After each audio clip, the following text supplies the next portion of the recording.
Rangers threatening early. Little tapper back to Valdez. He juggles, he throws. Is small ball effective at winning MLB baseball games? I had this question pass through my mind as I watched a very potent Rangers offense score 4 runs in the first inning of this ALCS game, on 5 singles and a fielding error. This damage was done against Framber Valdez, who is one of the best ground ball pitchers in baseball. Did the Rangers attempt to turn Framber's ground game against him? Even if this wasn't the game plan, small ball worked in their favor. The Astros offense, on the other hand, had 4 extra base hits to the Rangers 2. The Astros have to be thinking in that first inning, why pull Framber Valdez if he's keeping the ball on the ground, or at least not allowed an extra base hit? Well, in this instance, it led to a 4-0 Rangers lead in the first inning.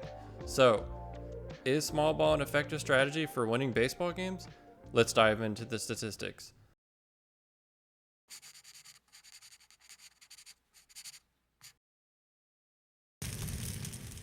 First, let's define small ball, an offensive strategy looking to place runners on base and advancing them to scoring position primarily with walks, sacrifice bunts, singles, and stolen bases.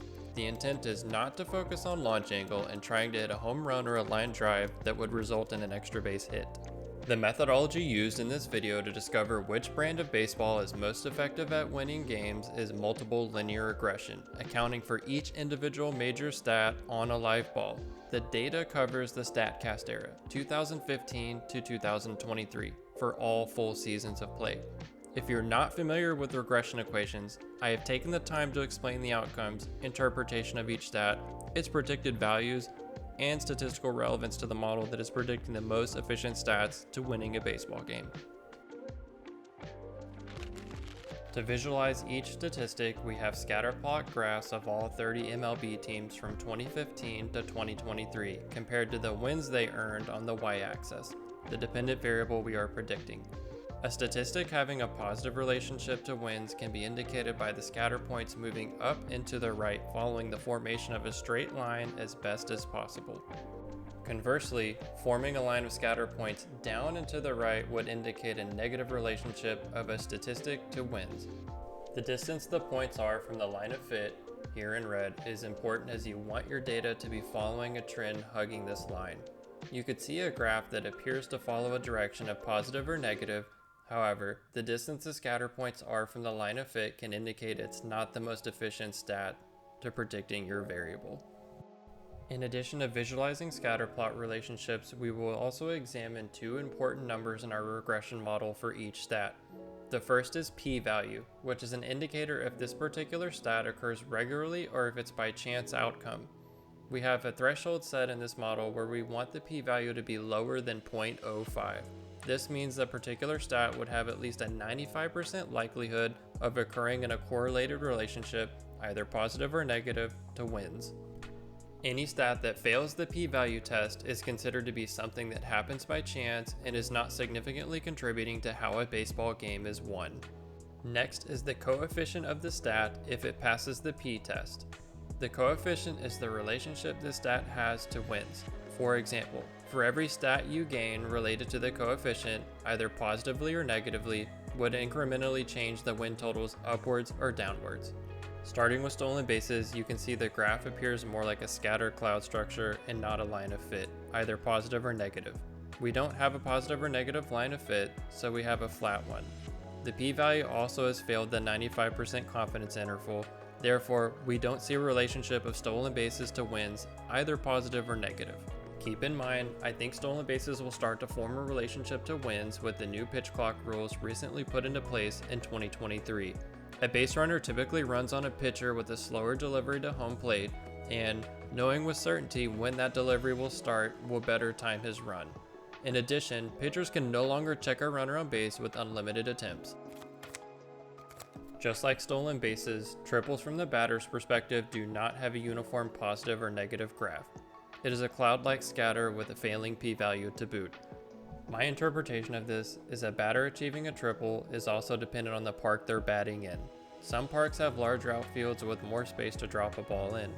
In many cases, triples in these larger parks, like Kauffman Stadium, home of the Kansas City Royals, may have been a home run in another stadium with smaller outfield dimensions. In 2023, the Royals and Diamondbacks led the majors in triples, with their outfields being the second and third largest in the league. One team made the World Series, and the other was second to last in all of Major League Baseball with just 56 wins. It's also incredibly unwise to attempt to stretch a double into a triple if you already are in scoring position safely at second base. We have our first scatter plot with a visual relationship to wins. You can see a tighter fit of the scatter plots in a direction going up and to the right, a positive relationship of walks to wins. Our p-value is below the 0.05 confidence interval, and our coefficient of roughly 0.022 indicates every walk achieved by the batting team, the win column is increased by that amount incrementally. This isn't the strongest coefficient considering there may not be many walks in a game.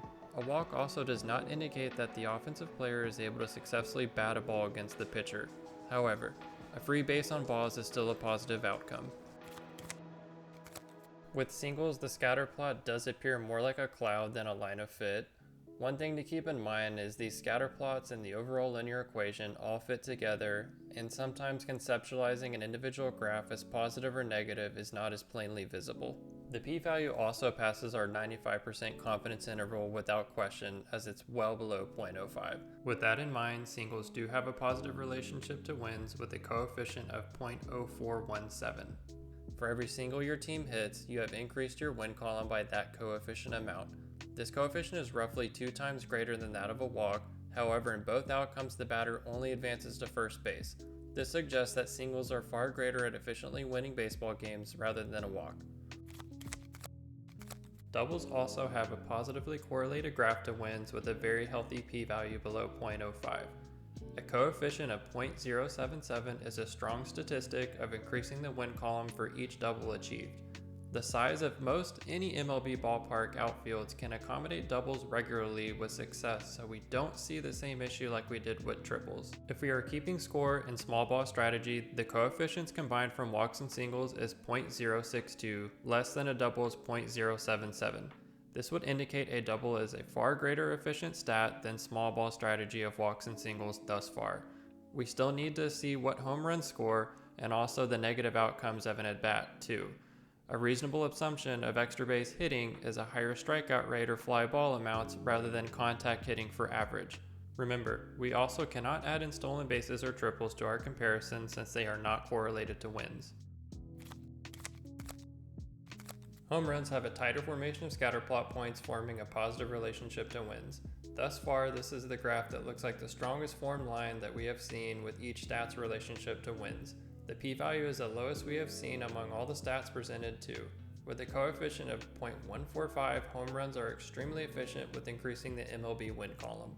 We still need to explore the negative outcomes of an at-bat. However, small ball strategy is looking less and less favorable to extra base hits.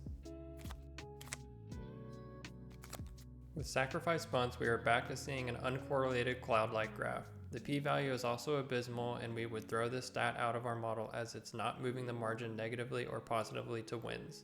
Before running this model, I would have assumed sacrifice bunts would have been negative. Trading it out for a base would seem like a mistake considering you only have a finite amount of outs to keep the game going. The objective of most sports is to score or achieve the most amount of offense and the least amount of resources used. Those resources being outs in a baseball game or time left in a basketball or football game, for example. Sacrifice bunts are a part of the small ball strategy, and this uncorrelated mess of a graph and high p-value have still not moved the pendulum back towards small ball. Similar to sac bunts, sac flies also show no relationship graphically to wins and have a very high p-value. For me, the same logic applies from sac bunts. I would not want to trade an out for base advancement. However, with the sac fly, there is a reasonable assumption the batter was attempting a home run or extra base hit, so this would be an outcome of long ball strategy, conversely of sac bunts to small ball. The batter also has no control whether or not someone was on base to begin with, so a fly ball out would have been the outcome otherwise. Regardless, this did not affect long ball strategy in any way. Strikeouts are a messy, unorganized scatter plot with respect to wins. The p-value is well above our threshold, so we would not consider this in our model. This is still a significant finding, however, because strikeouts are not moving the margin positively or negatively. They are of no concern as long as the batter is achieving an acceptable level of offensive output. This is one of those negative batting outcomes we were waiting to explore to help make a determination of small ball versus extra base hits. At this point, I would continue to favor having my lineup swing for the fences while risking a strikeout. Now let's look at defensive and pitching strategies to employ. The model is heavily favoring an extra base hit offensive strategy. However, is there a regular and predictable path to victory using small ball combined with a strong pitching and defensive strategy? Meaning, are there positive pitching stats that can make up for a lack of an efficient offensive output? Starting with walks a pitcher gives up, there's a negative scatter plot relationship to wins with a strong p-value. Notice how the coefficient is a greater number than walks from the batter's perspective of 0.022. For every walk your pitcher gives up, more damage is done to your own win column than the batting team gained to theirs. Pitcher singles add another negative correlation and strong correlated p-value to keep in the model. A pitcher giving up a single decreases the win column by a team by 0.037. If we remember our coefficient from the batter's perspective, a single was 0.0417. This variance between batting a single and giving one up is far less than that of walks. I would not have thought that considering the advantages a single has over a walk, primarily the ability to score a runner without the need for bases being loaded. Doubles given up by your pitcher is a very strong negative relationship to wins. Giving up a double is also more damaging to your team's win column rather than hitting one on your own offense. Your pitcher absolutely does not want to give up this extra base hit, and the spread of this coefficient from giving up a single rather than a double is massive, almost a 0.05 difference. Surprisingly, against what we saw earlier with batted triples, triples given up by your pitcher show a negative relationship to wins. While the p-value is not very strong, it is still acceptable below the 0.05 threshold. This is further emphasizing how your pitching staff needs to prevent the opposing team from extra base hits. The data is suggesting there is a common outcome greater than chance of triples given up will negatively impact the defending team's win column on a reoccurring basis. As far as the logic around triples and outfield size, I think that still applies here. If your team could not successfully defend a runner from stretching a double out further, then you are lacking defense that other teams probably have. The p-value for home runs given up by your pitcher matches that of home runs hit by your team, both the strongest in the model. The negative coefficient of 0.149 is the single largest that we have seen. This is further indicating that your team cannot play small ball with the pitcher giving up long balls. Your batting lineup would need to hit more than 3 singles just to overcome the value lost from 1 home run given up by your pitcher when comparing the coefficients between them. Small ball would be an incredibly inefficient strategy to overcome a long ball deficit given up by your pitcher. I think this is evident in how difficult it is to bat when your team is considerably behind trying to play catch up. Fly ball outs do not show a relationship to wins on the graph and fail our p-value test. I thought this stat for sure would show a positive relationship to wins from the pitcher's point of view. There is a school of thought in the league that balls were, quote, juiced starting around 2016, causing more home runs. Justin Verlander has been vocal about this for the last few years, most notably saying it again in a post-game interview from his latest rehab start in the 2024 season. Because of this, he started focusing more on strikeouts and ground ball outs. Ground ball outs gained by a pitcher do show a positive relationship to wins. The graph is a bit messy, however, a weak correlation is there. The p-value is also borderline rejecting the stat out of the model, but nonetheless we accept it. If we're going to employ a small ball offensive strategy, the likelihood you hit into more ground balls is out there. Since ground ball outs positively impact the pitching team's win column, the batting team should shy away from keeping the ball on the ground if possible. A small ball strategy is geared more towards batting a ball for contact rather than focusing on launch angles to hit a home run, where a negative outcome would be a fly ball out, and we know those do not show a correlation to wins at all. This further validates not implementing a small ball strategy. This is a strong graph showing a positive relationship of strikeouts from a pitcher's perspective to their team's win column. This would indicate a ground ball or a strikeout strategy is favorable over a fly ball out strategy. With a long ball offensive strategy, yes, a higher strikeout rate benefits the other team, however, your own team is not affected if you strike out. This seems a bit confusing, however, with extra base hits holding a greater efficiency to small ball, the value gained from an extra base hit outweighs the opposing team's strikeouts incrementally. If my batter was 1 for 4 in a game with 1 home run and 3 strikeouts, the opponent's win column increased by 0.041 from the strikeouts, but the home run gained your team 0.145 wins and decreased the opponent's by 0.149 for giving up the homer. That is a massive spread in value just being 1 for 4 with the home run. Conventional stat lines like on base plus slugging would have that 1 for 4 batter at 1,250 OPS, which is in elite company. We have one stat left to look at, however, small ball strategy has presented no advantages thus far. Errors do not show a relationship to wins and fail our p-value considerably. I think one way to interpret an error not correlated to wins is they are not frequently committed, and just because an error occurs does not indicate future batting success against the pitcher on the opposing team.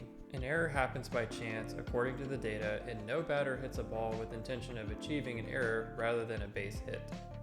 Linear regression isn't meant for binary outcomes, meaning what is the probability of an outcome given a set of provided data? That is logarithm regression. That being said, looking strictly at the coefficient value each team earned in this model, it's very biased towards the Astros having created significantly more win value, nearly 8 times as much as the Rangers of this ALCS game we are analyzing. The player with the greatest impact on this game was Yordan Alvarez with his 2 home runs, and if you haven't noticed, he is the featured player of this video because of that. The error that occurred in the first inning, however, proved to be the deciding factor of this game. Errors did not show a correlation to wins in the model, however, remember interpreting p-value, that the given stat has a strong likelihood of occurring regularly within sampled data population. In our case, 95 times out of 100 was the threshold. With that said, if you look strictly at the significant stats that pass the p-value, you would consider the Astros stat line gaining significantly more win value this game 95 times out of 100 attempts. This also emphasizes the damage caused by an error and their fluke nature of occurring, especially one that leads to runs scored, and in this case, 1 run was the separation between the winning team and the losing team. Here is another 1-run game where runs were scored on an error, the infamous Bill Buckner play in the 1986 World Series. This was an elimination game where the Red Sox would have won the series had they managed to hold on to their 5-4 lead in the bottom of the 10th inning with 2 outs. The winning run was scored on this error, and the Red Sox went on to lose the series. Red Sox fans were probably ecstatic watching that slow dribbler to first base, thinking the game would continue into the 11th inning. Multiple linear regression was also the methodology used by Billy Beane and Paul DePasetta to build their Oakland A's roster in the early 2000s. Most folks know this by way of the movie Moneyball. Paul and Billy had a very specific question in their model. How many wins would they need to have a high probability of making the playoffs, which they came to 95 wins. From there, they ran several multiple regression models and threw out what was not significant and arrived at on-base percentage and slugging having the greatest impacts to the win column, which this model still values what is encompassed in those statistics while also examining how best to deploy a pitching staff and defense. But as I went through building this model, I know I had a broader question that I was answering rather than specific. The question was, what are the most effective stats to contributing to winning games? I ran other models and I did throw out the stats that failed the p-test that showed no relationship to wins. However, can anyone do that in a live baseball game? Can a pitcher with near certainty never give up another fly ball? This is why I left all the broad range statistics in the model to best emulate all significant stats and their contribution to the broader picture. For my stat hounds, this model did very well passing the data assumptions with variance inflation factors, bell curve normal distribution, the distribution of residual values, and the overall adjusted R-squared was still significant at 0.8578. For reference, Paul's final model was 0.93. I plan to apply all these coefficient statistics to all World Series teams from 2015 to 2023 to see what stats those teams accumulated to get there in future videos. Spoiler alert, one of those World Series winning teams was a statistical outlier. I have linked all of the data and hypothesis testing in this video for anyone to see. We will also be able to explore advanced statistics behind traditional ones and find what drives success, like launch angles and spin rates. This is a big reason why I chose my data set over the StatCast era to have the ability to analyze advanced statistics further. Because, above all else, every fan wants their team constructed in the most effective way possible to win games. Thank you so much for stopping in and watching this video, and please subscribe for future content.